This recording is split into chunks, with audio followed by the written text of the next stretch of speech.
terima kasih Bu. Apa kabarnya Permisi, Bu Bu. Erni? Mengganggu nih. Iya, masuk. Sabu. Ya, sekarang duduk. Kasih Bu. Ya, ada apa nih? Pertama Bu, saya minta maaf. Kesini minta izin Ya. berhubung dengan tugas yang ditugaskan dari PGP. Kami harus mewawancara Bunda Ya. atau kepala sekolah tentang Demonstrasi dilema demonstrasi kontekstual berkaitan dengan dilema etika. Tentu saja. Tapi sebelumnya mohon maaf Bun, jadi ini kan dadakan ya. Ya. Jadi kami tidak merencanakan dari awal-awal Bunda, tapi insya Allah Bunda lah siap dengan Ya. ada banyak dilema mungkin Bunda. Banyak dilema dan kita lihat dari keseharian kita aja ya. Betul. Dan terima kasih ya Bun ya atas waktunya telah meluangkan waktu untuk kami wawancara Bunda. Kita mulai aja ya Pak ya. Ya siap. Mau dengerin dulu atau saya dulu Bu? Pak Farid aja Ya, dulu. boleh Bu. Dia ada banyak pertanyaan Bun ya. Di sekitar 8 pertanyaan sebagai pemantiknya, salah satunya kami kan ingin mengetahui dilema etik sampai sejauh mana Bunda menyelesaikan atau mengambil keputusannya. Di antaranya yang saya tanyakan selama ini yang Bunda lihat di lapangan, bagaimana mengidentifikasi tentang dilema etika atau mungkin rujukan moral yang sesuai dengan keputusan atau pengambilan keputusan sebagai kepala sekolah. Terima kasih. Kalau untuk melihat tadi dilema etika, kita kan belajar dari hari Senin sampai hari Jumat ya, dan di antara hari-hari itu Bunda selalu keliling ya. Saya sebagai kepala sekolah selalu keliling. Kalaupun ini di tiap kelas selalu diperhatikan, dan apabila ada guru-guru yang tidak hadir itu saya selalu menanyakan ke guru piket mengenai ketidakhadirannya karena apa, alasannya apa sampai dia tidak hadir, apakah dia memberi tugas atau tidak. Karena kalau satu kelas saja tidak ada guru itu bisa mengganggu kesemuanya ya, karena yang dihadapi oleh kita itu adalah benda hidup bukan benda mati ya.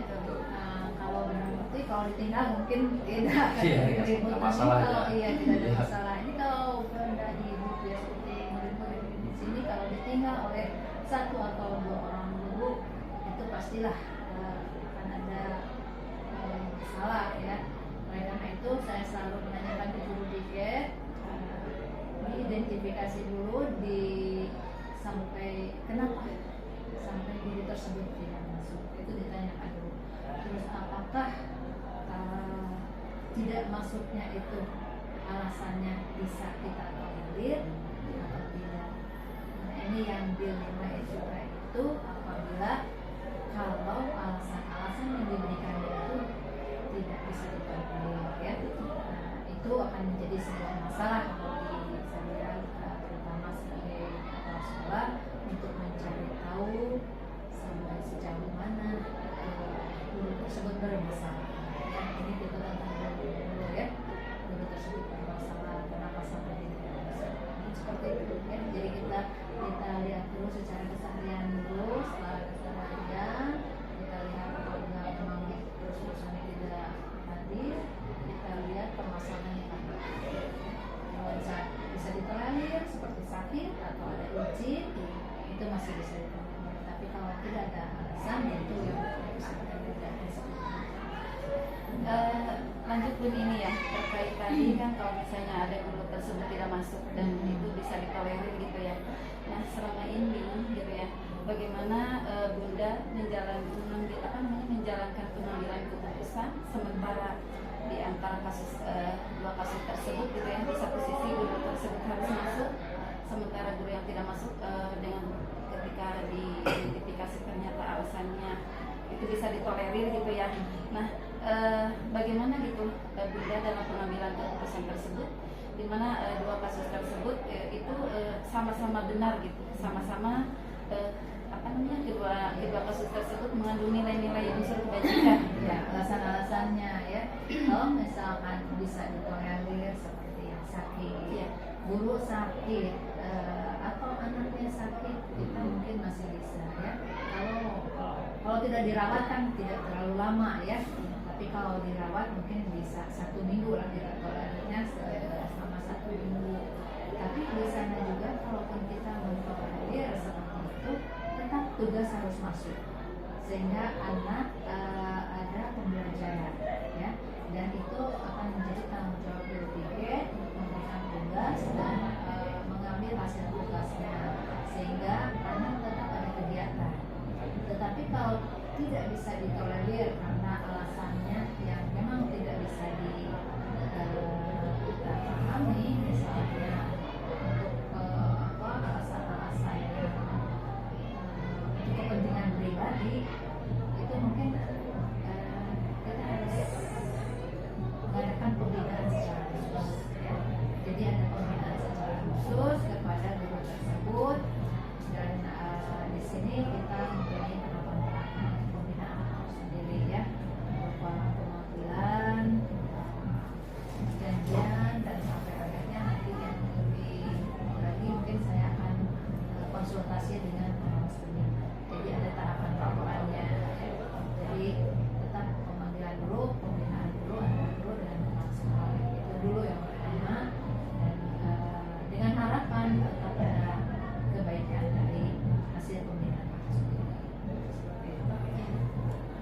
Jadi di sana pun ada memang dilema juga ya Dilema. buat Iya. Bunda sebagai kepala sekolah untuk keputusan langsung, jadi ada Iya. tetap ada tahapan-tahapan Tetap ada ya. tahapan. Kemudian pun mungkin yang paling humanis ya dalam pengambilan keputusan, mungkin ada langkah-langkah tertentu yang selama ini digunakan. Ya. Selama ini kalaupun pengambilan keputusan saya tidak berdiri sendiri ya. Tetap ada wakil kepala sekolah, tetap ada para PKS, sehingga saya selalu meminta masukan-masukan dari para mapasek dan para PKS. Musyawarah ya, Bu, ya? Musyawarah dulu. Jadi kita lakukan secara musyawarah. Pembinaan tetap pemanggilan pertama tetap, tetapi di sana juga saya selalu bermusyawarah dengan para PKS dan para mapasek untuk menentukan pengambilan keputusan selanjutnya harus seperti apa, dengan meminta masukan-masukan dari jajaran kita ya, dan para mapasek dan para PKS itu. Apakah dari alasan-alasannya itu yang bisa dihindari atau Jadi ada yang masuk akal, ada yang tidak masuk akal ini ya. Iya, jadi ya Pak, kan takutnya nanti misalnya guru tersebut tidak terbuka ke kepala sekolah. Tapi kadang-kadang dengan teman sesamanya itu kadang-kadang lebih terbuka, sehingga alasannya mungkin bisa memperkuat kenapa sampai guru tersebut bisa bersikap seperti itu gitu ya. Nah, kalau dengan cara musyawarah seperti itu, kita bisa juga menentukan sikap kita selanjutnya harus seperti apa. Dan biasanya pun ya ada ini, kalau dengan teman-teman ya yang rekam jawab, ada solusi-solusi tertentu ya yang bisa dipecahkan sendiri Iya, gitu. kan ya sebagai kepala sekolah tetap kita tidak bisa berdiri sendiri.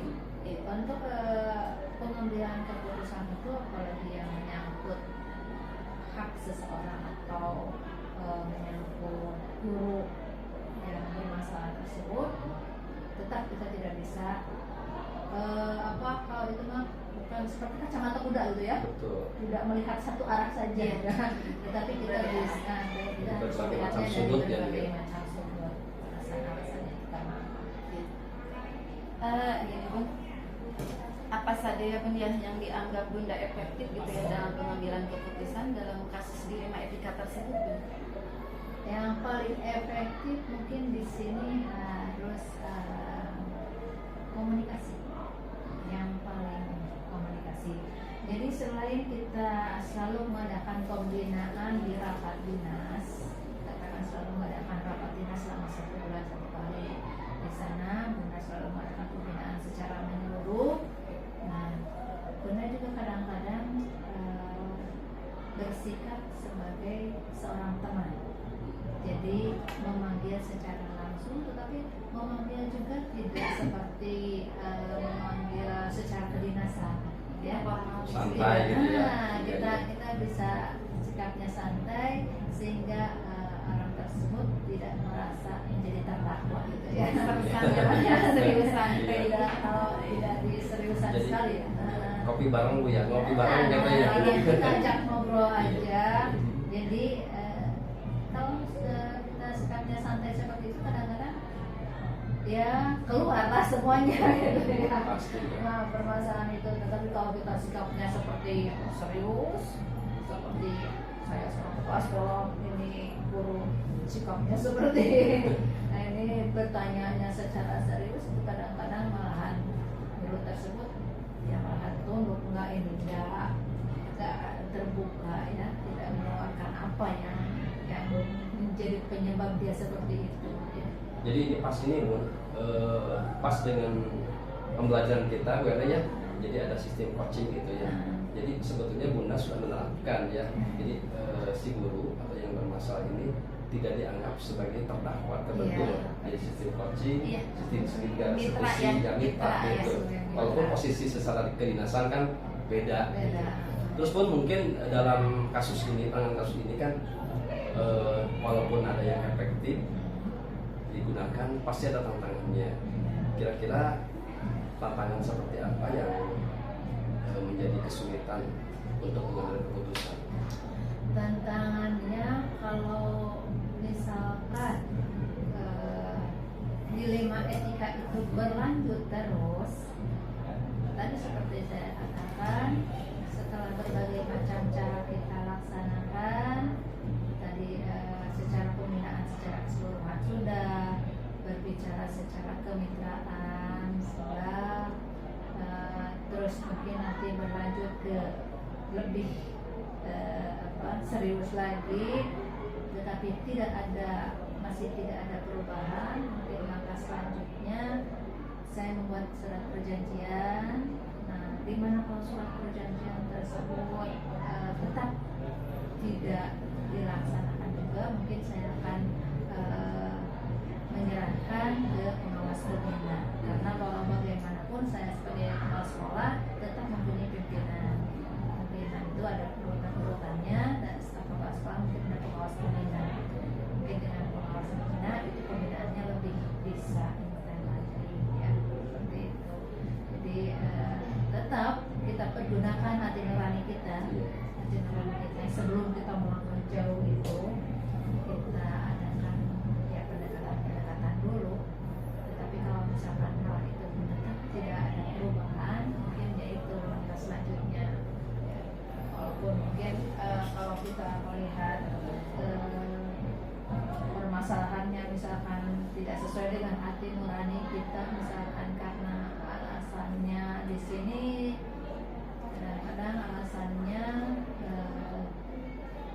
kan kebanyakan GTT ya, gitu. Kalau PNS tidak terlalu.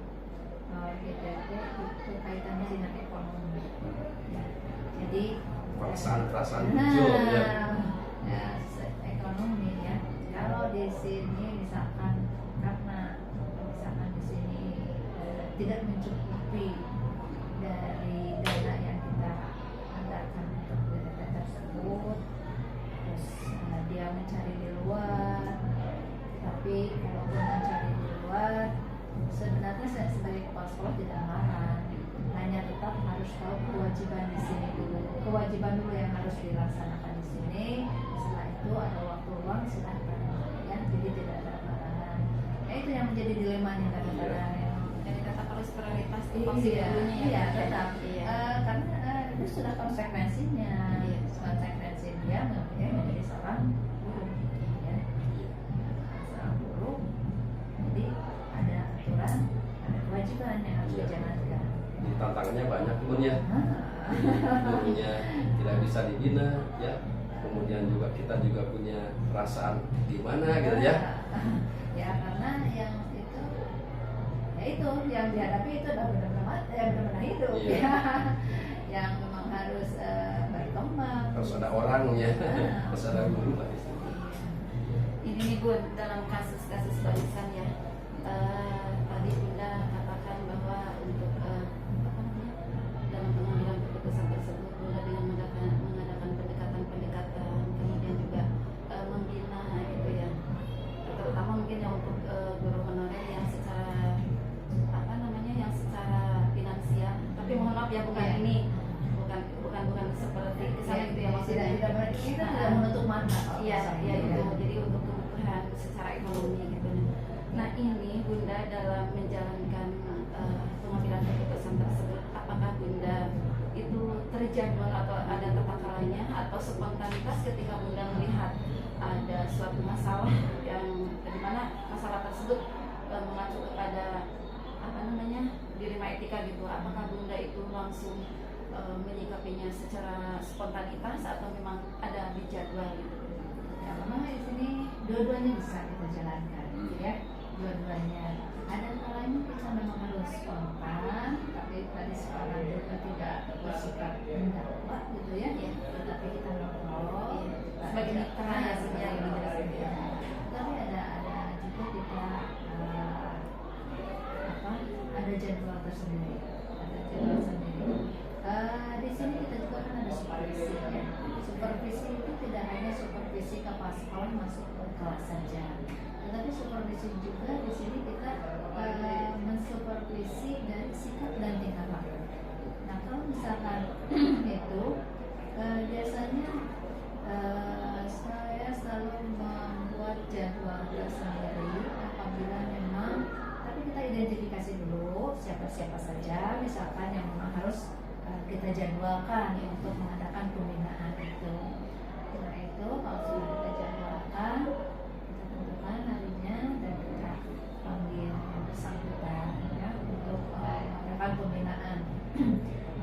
Ya itu tadi. Jadi untuk pembinaan itu sendiri bisa dilakukan secara spontan dan bisa juga dilakukan secara terjadwal. Jadi intinya situasional dan kondisional tergantung eksistensi kasus tersebut ya. Dimana kalau misalnya urgen yang mungkin spontanisme, tapi tetap tidak menyikapi seperti terdakwa gitu ya. Hanya seperti Ya, kalau mengadakan pembinaan secara terjadwal itu biasanya kita masih bisa mentolerir, tidak terjerat ya. Tetapi kalau misalkan secara spontan yang memang harus harus disegerakan Ya. itu ditindakan itu mungkin kita lakukan secara langsung Fleksibel Bun ya. fleksibel saja. Terus pun tadi di pertanyaan ketiga ya Bunda, ketika mengambil keputusan kan Bunda kadang-kadang kan memutuskannya ada apa namanya bantuan dari musyawarah, mungkin ada hal lain juga Bu yang membantu atau mungkin faktor-faktor lain sehingga Bunda terbantu untuk mengambil keputusan selain yang musyawarah itu. Bunda tetap terpatok pada aturan. Jadi aturan-aturan yang memang kita sebagai ASN harus bersikap seperti apa, itu yang Bunda pegang. Ya, mungkin kalau aturan itu udah hal yang udah terikat, ya, udah terikat. Jadi tidak bisa. Tetapi sebelum ke aturan itu, mungkin kepada musyawarah dulu. Kalau di musyawarah sudah tidak bisa tidak bisa ada kebaikan dari sana, mungkin Bunda akan melihat kepada jadi kita lihat aturannya seperti ini. Jadi untuk Bunda pribadi kadang-kadang Bunda tidak batas toleransinya mungkin masih ada, jadi tidak langsung ke aturan ya. Tetapi kalau misalkan sudah tidak bisa dibetulkan itu, barulah gunakan bahwa sesuai dengan aturan harus sakot. Ya ada barometer ya. Nah, kita ada standarnya. Kalau sudah tidak bisa gitu ya. Jadi tentang pengambilan keputusan itu juga harus ada standarnya. Kita tidak bisa kalau itu terus-terusan bimbang gitu ya. Tapi kita harus punya standarnya. Ada ketegasan. Ada ketegasan. Nah, ketegasannya itu mengambil dari aturan-aturan yang ada. Tidak menyalahi aturan. Dan tidak sehingga pengambilan keputusan yang Bunda ambil itu tidak menyalahi dengan aturan yang Terus pun yang punten yang terakhir ya, dari pembicaraan ini kemudian selama Bunda mengambil keputusan, apa yang bisa diambil pembelajaran ya, mungkin untuk meningkatkan kualitas mengambil keputusan nantinya.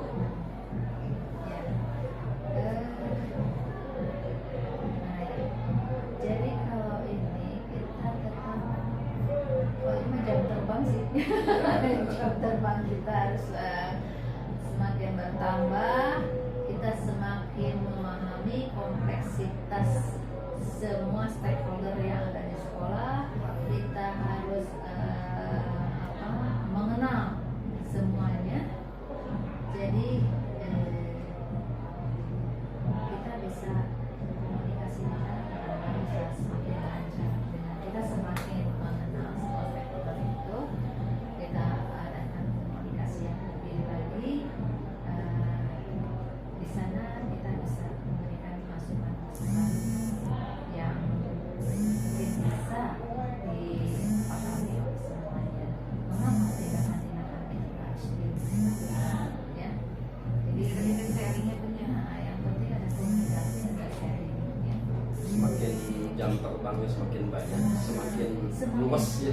Semakin luas dan semakin Keputusan. kita mengetahui karakteristik orang ini seperti apa.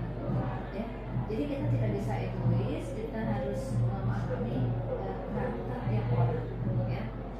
Antara satu PKS dengan PKS lain itu beragam. Ya. Kadang-kadang Perlu apa ya Bu ya, Bun? Iya. Jadi Terus kita yang memahami ya Bu ya. harus kita Kepala sekolah yang memahami. Karena belum kita kalau misalkan ini mereka mengambil keputusan seperti itu, mungkin mereka punya pandangan dari sisi A, gitu ya. Orang lain ada yang memandangnya dari sisi B. Ya. Bunda misalkan dari sisi C, tetapi Bunda yang harus meredam. Iya, iya. Kita harus lihat posisi itu A dan B itu kenapa. Padahal tujuannya sama, sebenarnya tujuannya sama, hanya jalannya. Kadang-kadang seperti itu yang Bunda pahami ya. Kadang-kadang jalannya yang berbeda. Nah, di yang perbedaan itu ada benturan-benturan. Tetapi tujuannya sama sebenarnya gitu. Nah, Bunda harus bisa memahami sampai ke sana. Ya, kenapa bisa sampai sana dengan jalan yang berbeda-beda. Itu sehingga ya itu keluasan kita sebagai seorang kepala sekolah harus betul-betul kita pelajari. Kesabaran seorang kepala sekolah juga harus betul-betul diuji di sini sehingga apa ya tantangan di sekolah itu kita itu bisa nyaman. Luar biasa ya sebenarnya ya. Baik, Jadi Bu. jawabannya Iya. hebat pokoknya. Iya. Oke Bunda, terima kasih atas waktunya juga apa namanya atas jawaban-jawabannya yang mudah-mudahan sangat bermanfaat bagi kami ya.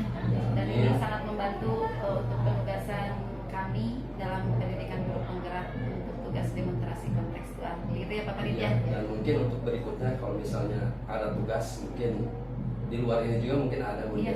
Mohon Iya, Bu. dukungan dan bantuannya. Ya, mohon maaf nanti akan kalau mengganggu untuk lagi. kemajuan guru-guru calon guru penggerak ini siap. Bunda sebagai seorang kepala sekolah siap.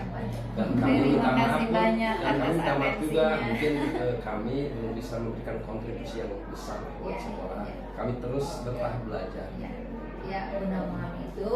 Untuk sekarang Bunda pahami Bapak dan Ibu masih dengan tugas-tugasnya ya. Kita selesaikan satu-satu dulu. Mudah-mudahan kalau itu sudah selesai nanti Bapak dan Ibu bisa eksis di sekolah ini. Insyaallah. Ditunggu itunya kontribusinya untuk sekolah. Ya, amin mudah-mudahan. Amin. Terima kasih Bunda. Iya. Mungkin kuenya udah aja ya. Iya, Begitu aja. iya Bunda. Semoga Bunda sehat Semangat. selalu. Semangat selamanya. Amin. Sehat selalu. Maka, Assalamualaikum. Waalaikumsalam. Assalamualaikum.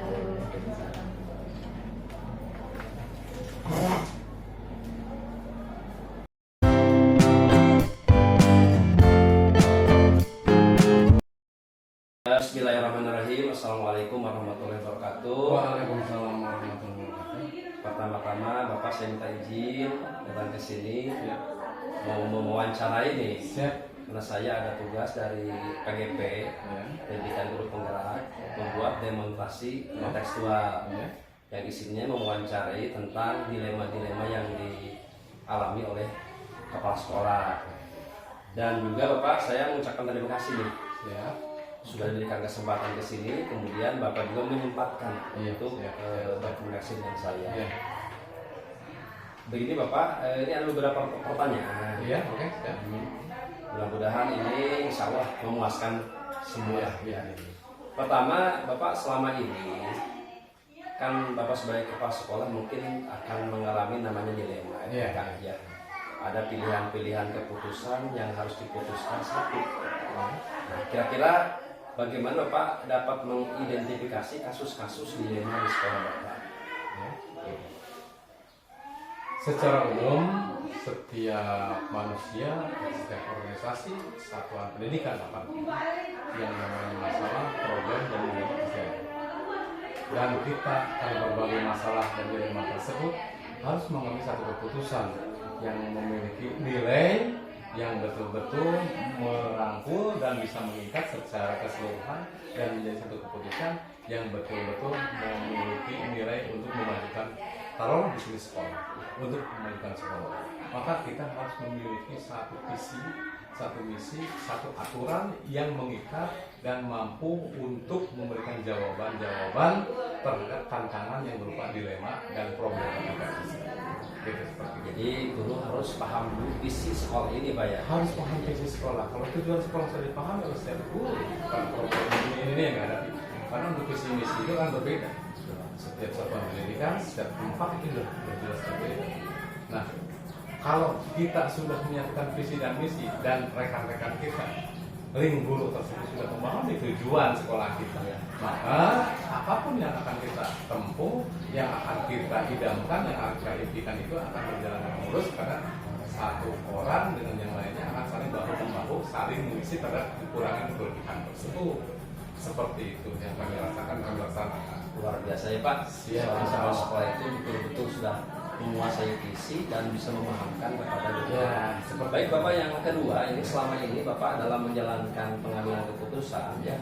Terkadang kan kita dihadapkan pada pengambilan keputusan yang satu ini benar nih, kedua juga benar, tapi Bapak tetap harus mengambil satu keputusan. Nah, itu bagaimana Pak selama ini menjalankannya? Ya, pasti dalam suatu saat atau sering kejadian itu ada terjadi salah satu permasalahan dengan yang dinamakan dengan problem.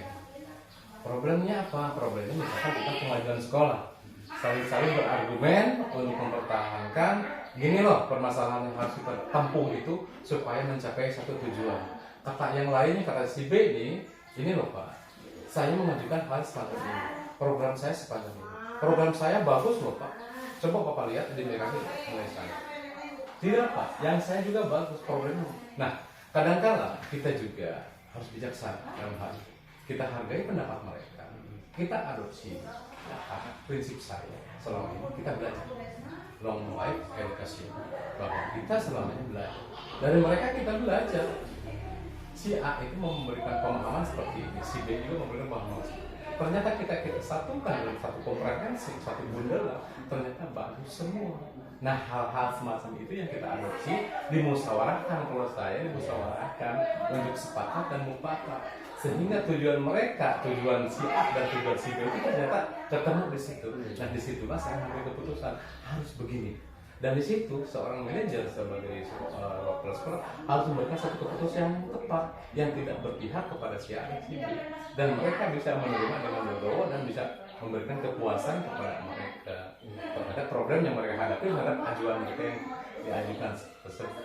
Sehingga kita tidak memberikan menghakimi mereka salah, enggak, semua betul, kita adopsi, kita hargai. Seperti itu Pak. Wah, luar biasa Pak ya. Jadi musyawarah mufakat perlu dimunculkan Pak ya. Muncul. Baik Bapak, langkah-langkah atau prosedur yang Bapak lakukan selama ini untuk mengatasi dilema itu apa Pak? Yang saya lakukan biasanya saya mempelajari dulu dalam artian identifikasi masalah. Setelah itu saya catat hal-hal yang memang memberikan satu hal yang betul-betul signifikan. Apa sih akar masalah? Yang di situ saya menemukan dalam kegiatan identifikasi masalah yang akan kita lakukan dan akan kita putuskan itu apa intinya. Setelah identifikasi masalah, kita melangkah lagi kepada untuk menginventarisir masalah. Setelah inventarisir, nah setelah itu baru muncul satu mufakat, muncul satu ide-ide yang memang akan memberikan satu jawaban yang tepat terhadap langkah yang harus diambil oleh seorang pelaksana. Seperti itu. Jadi langkah yang diambil oleh kami itu adalah tetap mengidentifikasi masalah dan tidak mengurangi apapun yang mereka inginkan, tanpa mengurangi, tanpa melebihi, tetapi tetap tujuannya utama. Iya. Jadi dari masalah yang betul-betul kita harus betul-betul memiliki satu apa namanya ya bisa disebut satu visi, satu misi, dan satu tujuan. Jadi ada urutan langkah-langkah Pak ya, sehingga ini ketemu di titik temunya Pak ya. ya.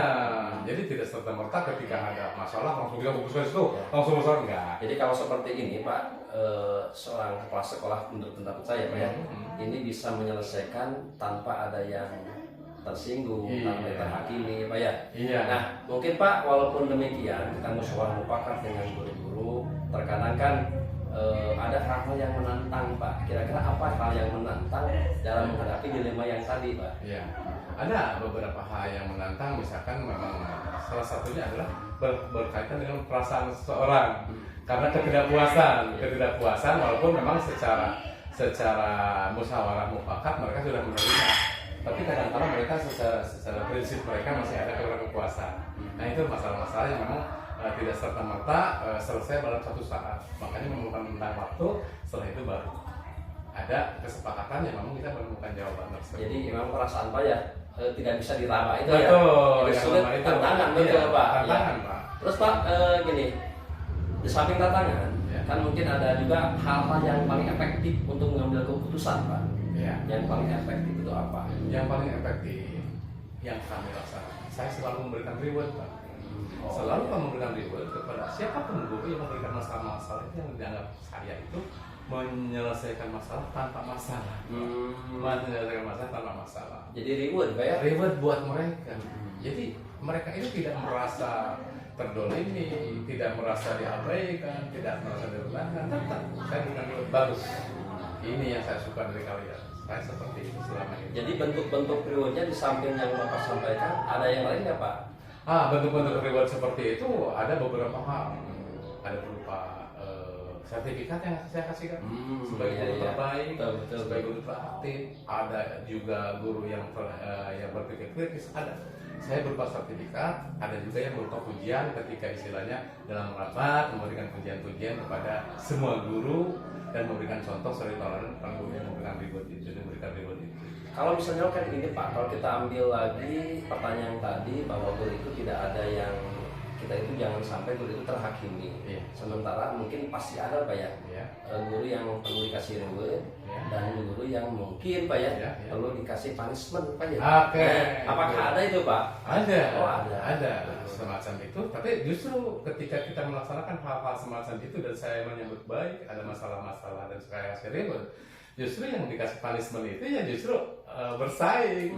Nilai positifnya seperti itu. Jadi bukannya jadi apa down ya? Ya bukan doang, Tapi mereka punishment justru positif menjadi ya. semangat positif kepada mereka Luar biasa apa ya? itu. Iya. Jadi ada cara penyampaian.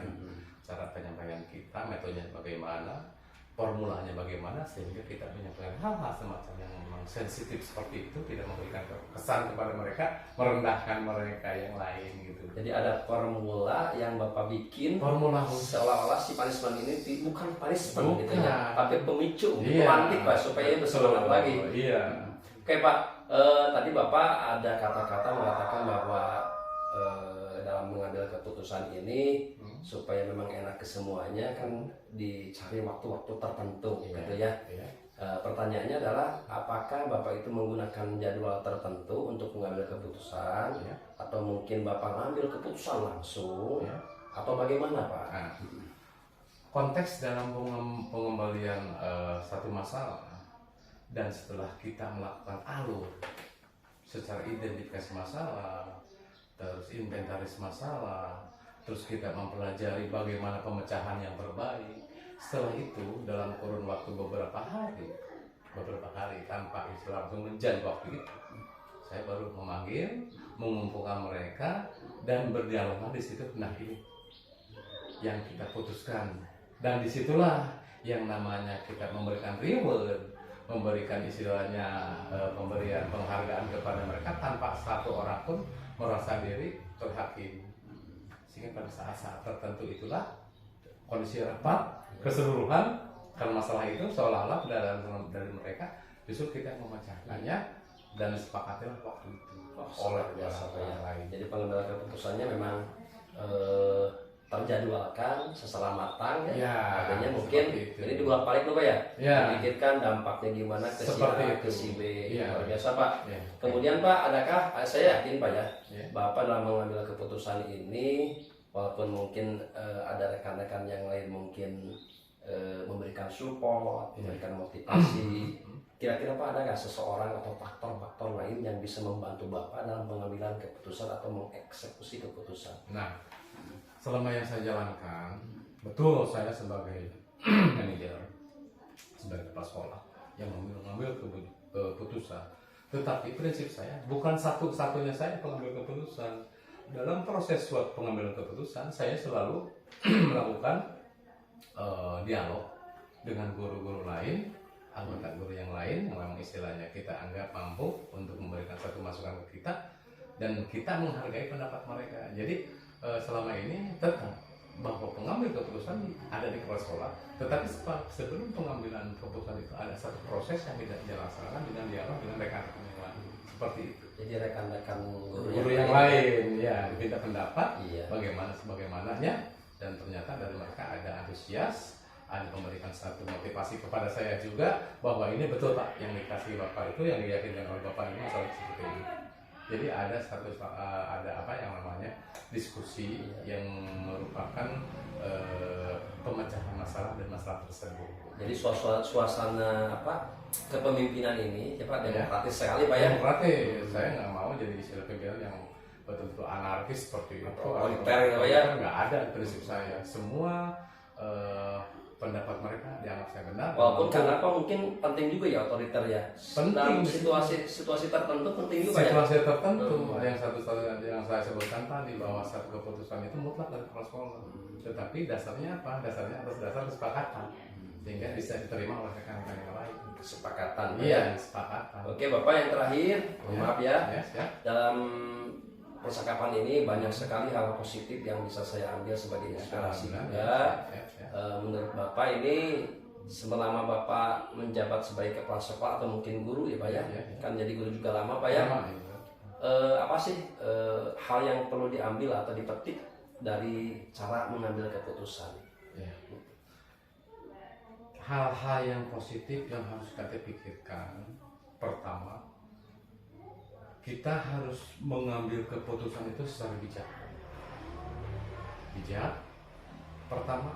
Yang kedua, bahwa keputusan itu bersifat menyeluruh dan tidak memberikan efek negatif terhadap keputusan tersebut. Terus nilai-nilai dari keputusan tersebut mampu memberikan satu nilai yang baik terhadap kemajuan pendidikan yang ada di sekolah. Jadi ada beberapa poin Pak ya. Ada beberapa poin di sini. Kebijaksanaan kepala sekolah, dampak yang menyeluruh, nilai-nilainya juga bisa diterima oleh semuanya, dan banyak hal lain.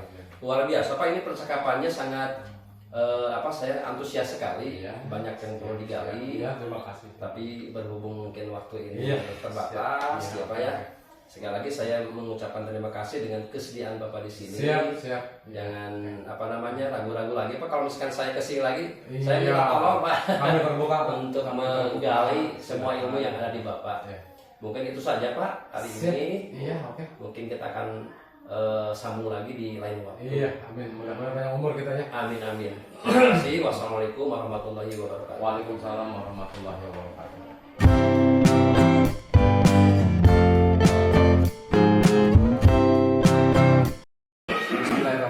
Assalamualaikum warahmatullahi wabarakatuh. Waalaikumsalam warahmatullahi wabarakatuh. Wilujeng enjing Bapak. Wilujeng enjing sami-sami. hapuntenna, minta maaf saya mengganggu Bapak. Kesini itu ada kegiatan tugas dari pendidikan guru penggerak, yaitu tugas demonstrasi kontekstual. Dan di sana kami diberikan tugas untuk mewawancarai kepala sekolah, dan tentunya Bapak sebagai kepala sekolah akan menghadapi lah ya kasus-kasus dilema. Nah itu isinya ada dilema. Dan sebelum dilanjutkan Bapak, saya perkenalkan diri, nama saya Farid Purwanto dari SMP Negeri 1 Sukatan. Jadi mohon maaf Bapak, dan saya terima kasih untuk waktunya yang sudah menyiapkan untuk diberikan pertanyaan Bapak. Terima kasih juga atas kepercayaannya. Ya, saya siap membantu sekiranya bisa dibantu, dan kalaupun ada pertanyaan akan saya jawab sebisanya. Siap Bapak. Terima kasih banyak Pak ya. Mudah-mudahan ada gunanya. Insya Allah Pak, ini pasti ada hikmah buat saya, buat Bapak juga. Baik Bapak, ini kan tentang dilema etika. Jadi gambarannya bahwa di sekolah itu Bapak menghadapi masalah Pak ya, dan harus diputuskan. Jadi mengambil keputusan berdasarkan nilai-nilai kebajikan. Kalau bahasa kita kan nilai kebaikan Pak. Jadi pertanyaannya adalah bagaimana selama ini Pak, bagaimana Bapak mengidentifikasi kasus-kasus yang ada yang termasuk dilema etika atau mungkin bujukan moral Pak? Untuk kasus-kasus yang ada di sekolah biasanya kita identifikasi berdasarkan jenisnya. Ada yang jenisnya tentang kesiswaan, ada juga tentang kepegawaian. Kadang-kadang ada kebijakan-kebijakan yang harus diambil yang kedua-duanya memang dirasa penting, dan kalau bilang dua-duanya juga dinilai benar, tapi walau bagaimana ya kita harus mengambil salah satu dari keputusan itu. Jadi kita identifikasinya berdasarkan jenisnya ya. Kalau ada masalah guru ya kita berarti tentang kepegawaian. Kalau urusan siswa dengan kesiswaannya, dan itu identifikasi seperti itu. Ya baik Bapak, berarti berdasarkan jenis Pak ya, jenis permasalahannya. Oke. Ya selanjutnya Bapak, yang kedua, selama ini yang Bapak lakukan untuk mengambil keputusan itu kan biasanya keputusannya kita mengalami dilema, dan ada banyak benar misalnya ini benar, itu benar, tapi kan harus diputuskan salah satunya. Itu yang terjadi selama ini bagaimana?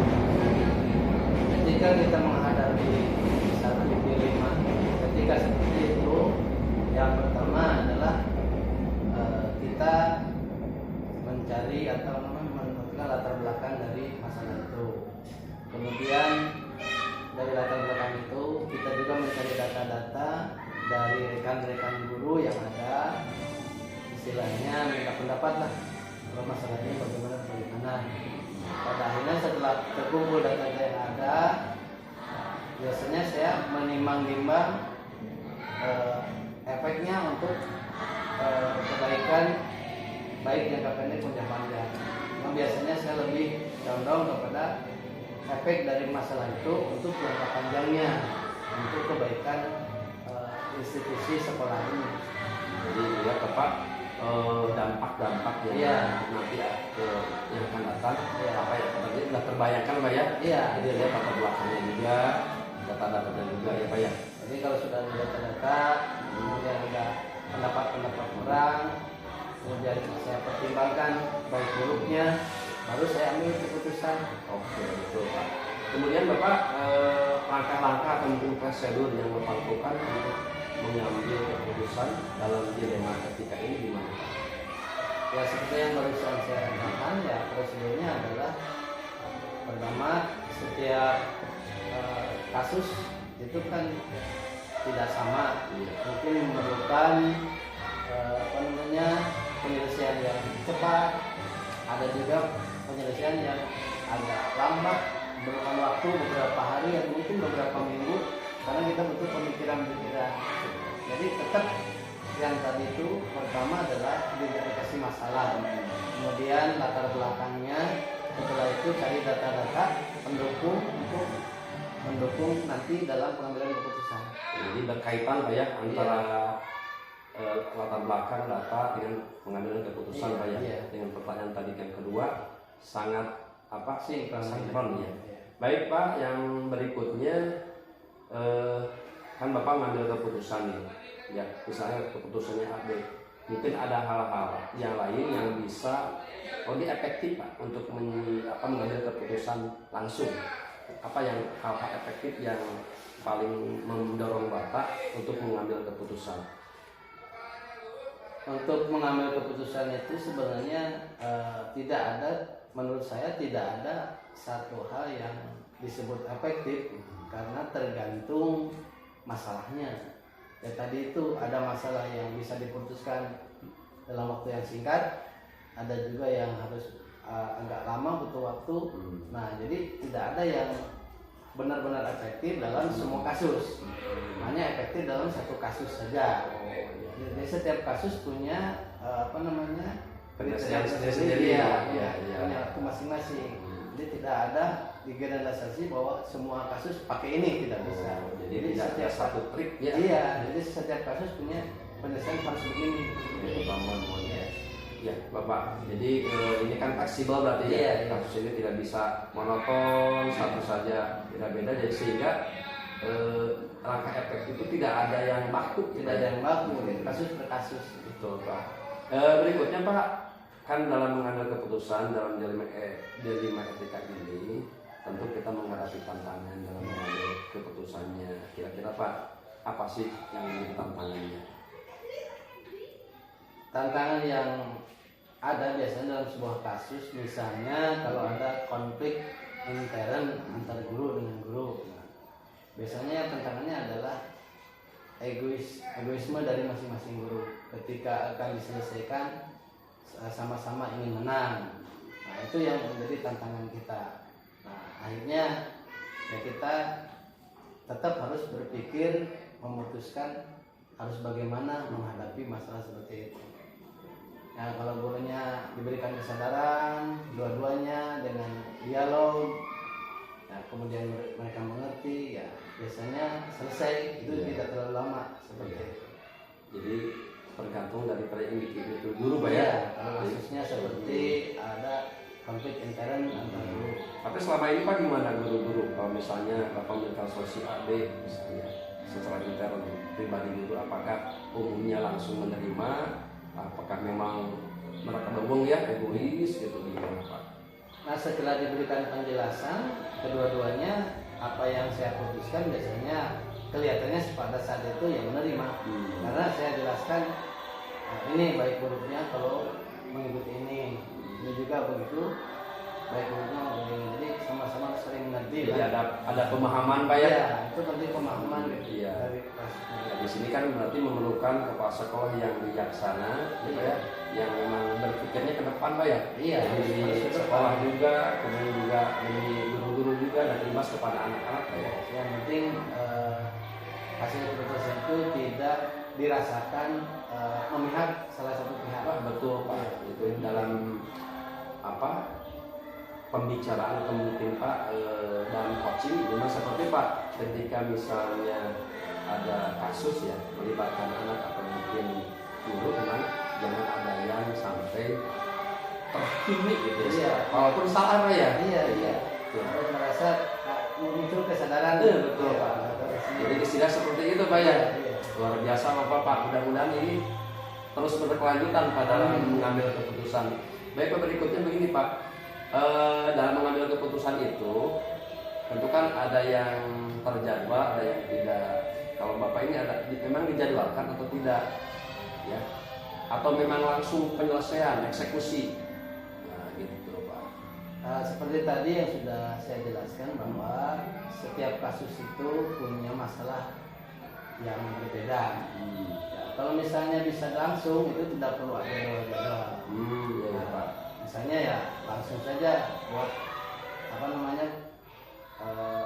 wawancara, pemahaman. Kalau dua-duanya sudah paham dan tidak merasa dipersalahkan, dua-duanya menerima, itu tidak perlu pakai jadwal. Jadi fleksibel Pak ya. Ya, tapi kalau misalnya kasusnya agak rumit, ya itu biasanya ya buat catatan lah. Hari ini saya akan ngobrol dengan ini, hari ini ngobrol dengan ini, mungkin harus dengan guru lain dan komite barangkali. Kalau tidak selesai juga mungkin saya minta pendapat dari atasan, ya bisa dari KTKS, dari pengawas, Iya. hanya untuk memberikan saran kepada saya untuk mengambil keputusan. Wah, luar biasa Pak ini ya. Jadi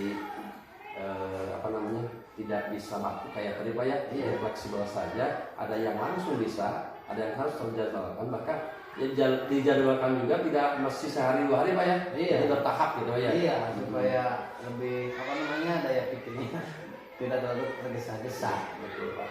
Kemudian Bapak pertanyaan berikutnya, dalam mengambil keputusan, adakah seseorang atau mungkin hal-hal yang bisa membantu Bapak mendorong sehingga keputusannya dapat cepat dieksekusi atau mungkin diputuskan?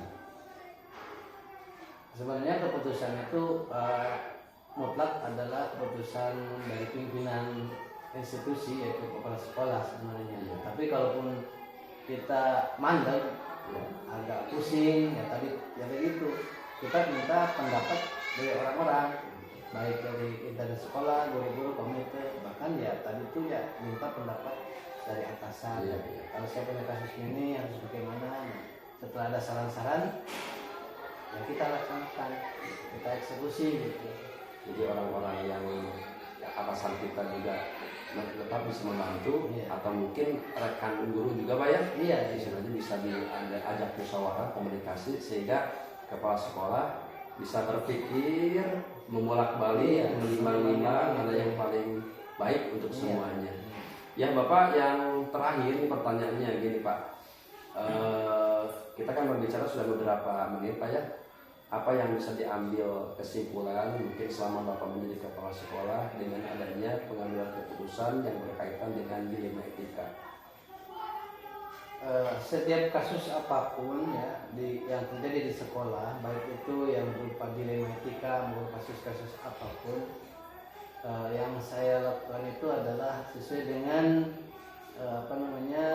tipe kepemimpinan. Di antaranya kita akan mengenal ada yang otoriter, ada yang demokratis, ada juga yang menggabungkan kedua-duanya. Nah, dalam hal ini ya kita menggunakan itu semuanya dalam situasi tertentu. Iya. Memang kalau harus otoriter ya saya saklek dengan keputusan sendiri. Tapi kalau memang ada kasus-kasus yang bagus, itu lebih baiknya kita kolaborasi dengan orang-orang. Tapi tetap keputusan ada di kepala sekolah.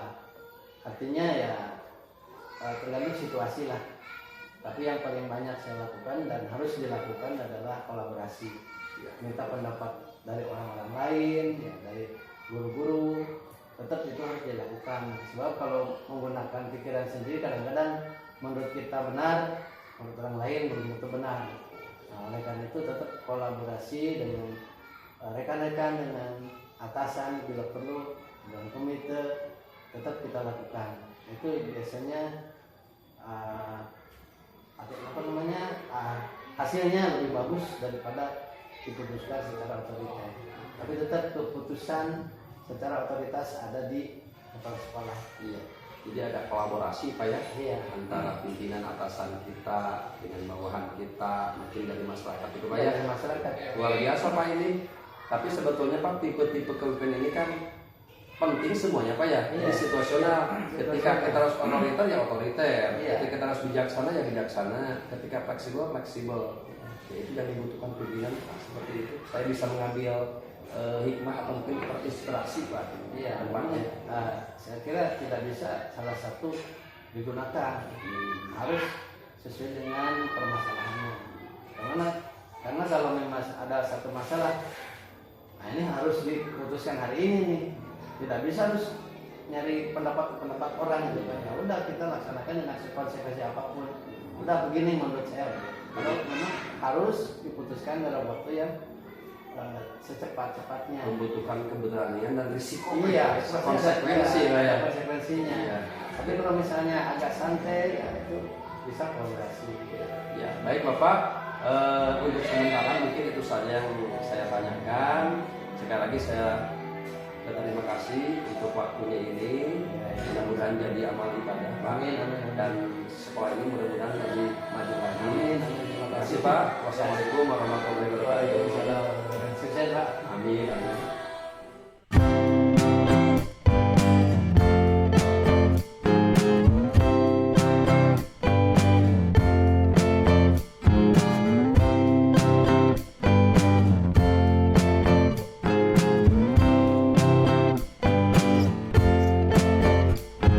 Sick, feeling sicker than you know. Killed a bird without a stone.